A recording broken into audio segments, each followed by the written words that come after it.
그건 그냥 전설이야. 역사학자들이 수백 년간 코웃음 쳤던 이야기들이 있습니다. 괴물, 황금도시, 사람을 낚아채는 새. 우리는 이 모든 것을 미개한 조상들이 지어낸 정신 나간 헛소리라고 믿어왔습니다. 그런데 문제는 과학이 하나둘 증거를 찾아내기 시작했다는 겁니다. 지금부터 사람들이 코웃음 쳤던 전설 7가지, 그리고 마침내 사실로 드러난 이야기를 시작하겠습니다. 첫 번째는 적의 뼈로 만든 검입니다. 중세 북유럽 대장간에는 기묘한 의식이 있었습니다. 새 검을 만들 때마다 전쟁터에서 가져온 뼈를 태워 재로 만들고 그걸 센 물에 섞었습니다. 죽은 자의 영혼이 칼에 깃든다는 믿음 때문이었죠. 학자들은 이걸 야만인의 미신으로 치부했습니다. 한낱 주술에 불과하다고 생각했던 겁니다. 2023년 스웨덴 웁살라 대학 연구팀이 9세기 바이킹 검을 분석했습니다. 결과는 충격적이었습니다. 당시 유럽 다른 철기보다 월등히 높은 탄소 함량이 검출된 겁니다. 북유럽의 철은 습지에서 채취한 저급철이라 칼날이 쉽게 휘었습니다. 전투 중 칼이 휘면 바위에 다시 펴야 했고 이는 치명적인 약점이었습니다. 그런데 인간과 동물의 뼈에 함유된 탄소가 재련 과정에서 철과 결합하며 우연히 강철에 가까운 합금이 만들어진 겁니다. 뼛속 인산칼슘이 불순물을 제거하는 용제 역할까지 했습니다. 비슷한 시기 중동 지역에서는 이미 탄소강이 존재했지만 북유럽은 광산이 부족했습니다. 그래서 그들은 뼈를 태우는 방식으로 같은 결과에 도달한 겁니다. 당시 대장장이들은 뼈를 넣을 때마다 특별한 주문을 외웠습니다. 이 칼에 전사의 힘을 담는다. 그들은 정말로 힘을 담고 있었습니다. 다만 영혼이 아니라 탄소라는 원소로 말입니다. 당시로서는 설명할 수 없던 고급 야금 기술이었습니다. 더 놀라운 건 이 기술이 우연이 아니라 세대를 거쳐 전승됐다는 점입니다. 어떤 뼈가 가장 좋은지, 얼마나 태워야 하는지, 어느 온도에서 섞어야 하는지 모두 구전으로 내려왔습니다. 영혼을 담으려던 주술이 실제로는 야금술이었다는 역설입니다. 우리가 미신이라 부른 기술. 검투사가 사자랑 싸웠다고? 영화에서나 나오는 얘기지. 이게 역사학계의 정설이었습니다. 콜로세움 벽화 속 맹수와의 대결은 상징력 연출이거나 과장된 묘사로 여겨졌습니다. 실제로는 사형수를 맹수 앞에 던져놓는 일반격 처형만 있었을 뿐이라고 믿었습니다. 2025년 1월 로마 콜로세움 인근에서 발굴된 20대 남성의 유골이 모든 걸 흔들기 시작했습니다. 골반뼈에 박힌 치아 자국을 분석한 결과 대형 고양이과와 일치하는 특징이 확인됐습니다. 더 소름 끼치는 건 이 남성이 사망 직전까지 필사적으로 싸웠다는 증거였습니다. 팔뼈에는 방어 흔적이, 다리뼈에는 도주 시도의 상흔이 선명했습니다. 그는 검투사로서의 영광이 아니라 살고 싶다는 인간의 본능으로 사자의 입을 막아섰을 겁니다. 고대 기록에는 베나티오라 불린 맹수 사냥 공연이 있었다는 문헌도 남아 있습니다. 로마 역사가 세네카는 맹수 사냥 쇼에서 관중은 인간의 피를 원했다고 기록했습니다. 당시 로마 제국은 북아프리카에서 사자를, 인도에서 호랑이를 배로 실어 날랐습니다. 한 번의 행사에 수십 마리의 맹수가 동원됐습니다. 콜로세움 지하에는 동물을 가두는 우리와 무대로 올리는 승강기 시스템이 완벽하게 갖춰져 있었습니다. 검투사 학교에서는 실제로 맹수와 싸우는 훈련도 있었다는 기록이 남아 있습니다. 물론 훈련용 맹수는 이빨과 발톱을 제거한 상태였지만 실전은 달랐습니다. 5만 명의 관중이 환호하는 가운데 한 인간이 맹수와 마주섰던 그 순간은 실제로 존재했습니다. 우리가 과장이라 부른 현실. 호메로스의 서사시 일리아스에 등장하는 트로이 전쟁. 수천 년간 이건 그저 시인의 상상력 만든 허구로 여겨졌습니다. 목마도, 아킬레스도, 헬레네도 모두 신화 속 캐릭터일 뿐이라고 믿었습니다. 학자들은 트로이를 실존 도시로 보는 사람들을 비웃었습니다. 시를 역사로 착각하는 순진한 사람들이라고 말입니다. 1870년대 독일의 고고학자 하이니히 슐리만이 터키 히사릭에서 발굴을 시작했습니다. 학계는 그를 망상가 취급했습니다. 슐리만은 어린 시절 아버지에게서 들은 트로이 이야기에 매혹됐고 사업으로 번 돈을 모두 발굴에 쏟아부었습니다. 그는 호메로스의 기록을 지도 삼아 파고 또 팠습니다. 거대한 성벽과 궁전터가 드러났습니다. 층층이 쌓인 9개 도시의 흔적이 나타났습니다. 그중 트로이 7A층은 기원전 1200년경 대규모 화재로 파괴된 흔적이 뚜렷했습니다. 화재 시기가 호메로스가 묘사한 시대와 비슷한 시점이었죠. 성벽 두께는 5m, 높이는 9m에 달했고 청동기 시대 최고 수준의 방어시설이었습니다. 성문 앞에는 격렬한 전투의 흔적이 남아있었고 화살촉과 창날이 수백 개 발견됐습니다. 슐리만은 유물을 무리하게 파내다 여러 층을 훼손했습니다. 그럼에도 불구하고 트로이가 허구가 아니라는 사실만은 남았습니다.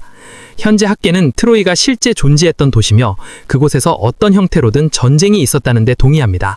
목마의 실체는 여전히 논쟁 중이지만 도시 자체는 더 이상 신화가 아닙니다. 일부 학자들은 목마가 실제 공세 무기의 은유열 가능성을 제기합니다. 신화는 역사의 그림자였고 시인은 목격담의 다른 이름이었습니다.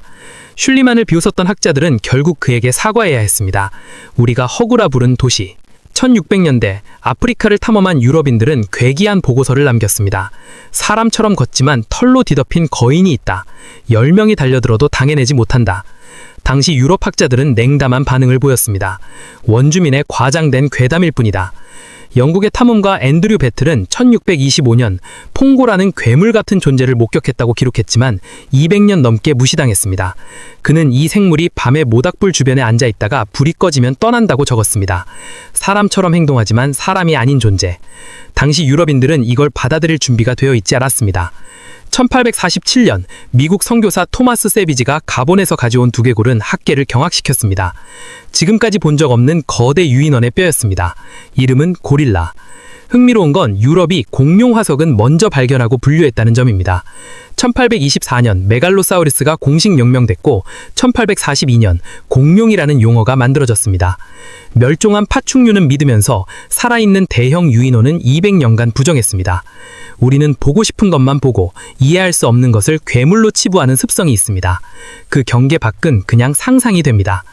고릴라가 공식 발견된 후에도 서커스와 동물원에서 괴물쇼의 주인공이 되어야 했습니다. 1902년 베를린 동물원에 전시된 첫 번째 고릴라는 야만의 왕이란 페트말과 함께 전시됐습니다. 인간은 자신과 닮은 존재를 가장 두려워합니다. 그래서 고릴라는 괴물이 됐고 괴물은 동물원에 갇혔습니다. 우리가 괴물이라 부른 동물. 괴물을 부정하던 인간은 기술도 신화로 만들었습니다. 그리스 신화 속 이아손이 찾아 헤매던 황금 양털, 신들의 축복을 받은 날개 달린 수탕의 털이라 전해집니다. 수천 년간 이건 완전한 판타지로 여겨졌습니다. 황금빛 양털 따위는 존재할 수 없다는 게 상식이었죠. 2019년 조지아의 한 마을에서 놀라운 장면이 포착됩니다. 노인이 강물에 양자국을 펼쳐놓은 며칠 뒤 건져 올리자 양자국이 황금빛으로 반짝입니다.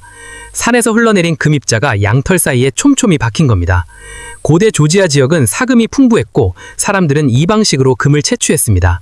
양털의 섬유 구조가 미세한 금가루를 걸러내는 천연 필터 역할을 했습니다. 현대 과학자들이 재현 실험을 했더니 실제로 상당한 양의 사금이 채집됐습니다. 고대 그리스의 역사가 스트라본은 기원전 1세기에 이미 이 지역 사람들이 양자국으로 금을 채취한다고 기록했습니다. 다만 당시 그리스인들은 이걸 기술이 아니라 신화로 포장했던 겁니다.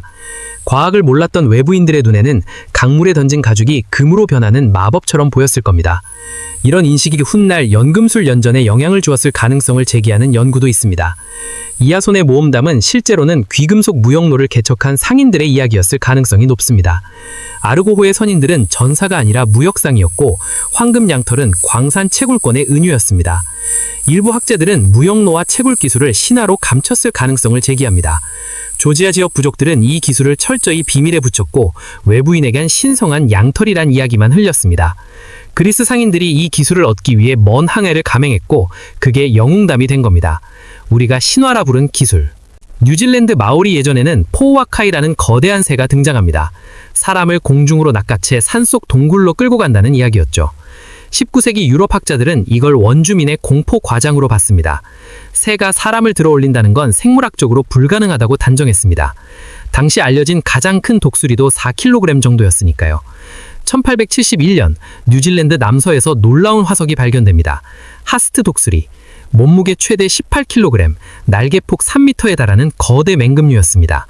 날개를 펴면 소형차 한 대 크기사 맞떠맞습니다. 500kg에 달하는 거대새 모아를 사냥했던 최상위 포획자였습니다. 유전자 분석 결과 하스트 독수리는 작은 독수리에서 불과 수백만 년 만에 급격하게 거대화한 종이었습니다. 뼈 분석 결과 이 독수리는 시속 80km로 급강하해 먹잇감의 머리를 발톱으로 관통했습니다. 발톱 늘기만 해도 성인 남성의 검지손가락보다 긴 발톱이 정수리를 파고드는 공포였습니다. 하늘을 나는 사자에게 사냥당하는 기분이었을 겁니다. 압력은 현존하는 맹금류보다 훨씬 강했던 것으로 분석됩니다.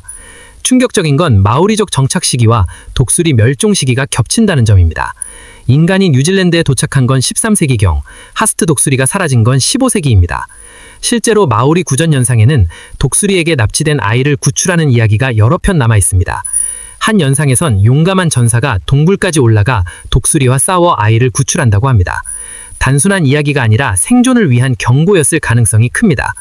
마오리 자장곡에는 밖에 나가지 마, 하늘을 조심해 라는 구절이 반복됩니다. 이건 경고였습니다. 하스트 독수리는 먹잇감인 모아가 멸종하자 함께 사라졌습니다. 구전 역사는 15세기 무렵까지 이어집니다. 마오리 구전 역사는 정확했습니다. 우리가 공포담이라 부른 기억. 여기서 패턴 하나가 보입니다. 전설이 사실로 밝혀지는 순간마다 공통점이 있습니다. 처음엔 비웃음, 그 다음엔 증거, 마지막엔 침묵입니다. 학계는 조용히 인정하지만 대중은 여전히 모릅니다. 전설이 진실로 바뀌어도 사람들의 인식은 느리게 바뀝니다. 사실 우리가 믿는 상식 중에는 거꾸로 전설이 되어버린 가짜 뉴스도 많습니다. 바이킹은 뿔 달린 투구를 쓰지 않았습니다. 19세기 오페라 의상 디자이너의 창작입니다. 바이킹은 야만인이라는 이미지도 19세기 낭만주의가 만든 편견입니다. 콜럼버스는 지구가 둥글다는 걸 증명하지 않았습니다. 당시 이미 모두가 알고 있었습니다. 중세 사람들이 지구가 평평하다고 믿었다는 것도 사실이 아닙니다. 고대 그리스 시대부터 학자들은 지구가 둥글다는 걸 알았습니다. 우리가 학교에서 정답이라고 외웠던 것들조차 누군가에 의해 편집된 전설일 수 있습니다. 진실과 전설은 서로 자리를 바꿉니다. 어떤 건 전설에서 진실로, 어떤 건 진실에서 전설로 흐릅니다. 역사는 끊임없이 다시 쓰여집니다. 더 중요한 건 우리가 확실하다고 믿는 순간 가장 위험하다는 점입니다. 그렇다면 지금 우리가 조롱하는 이야기 중에 이미 진실인 건 무엇일까요? 2020년대 초 과학자들은 이전에 기록되지 않은 저주파 고래 소리를 발견했습니다. 수십 년간 존재했지만 장비 한계로 몰랐던 겁니다. 우리는 심해의 5%밖에 탐사하지 못했습니다. 95%는 여전히 미지의 영역입니다.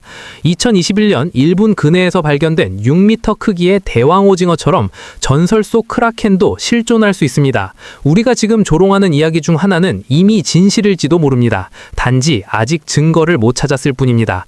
오늘 우리가 웃고 넘긴 이야기가 100년 뒤엔 상식이 될지도 모릅니다. 전설은 끝나지 않았습니다. 지금도 어딘가에서 누군가는 설명할 수 없는 무언가를 목격하고 있습니다. 여러분이 경험했거나 들었던 말도 안 되는 이야기는 무엇인가요? 훗날 진실로 밝혀질지도 모를 여러분의 제보를 댓글로 기다립니다. 그리고 200년 뒤 과학은 또다시 말할 겁니다. 적어도 완전한 헛소리는 아니었다고 말이죠. 구독과 좋아요 부탁드립니다.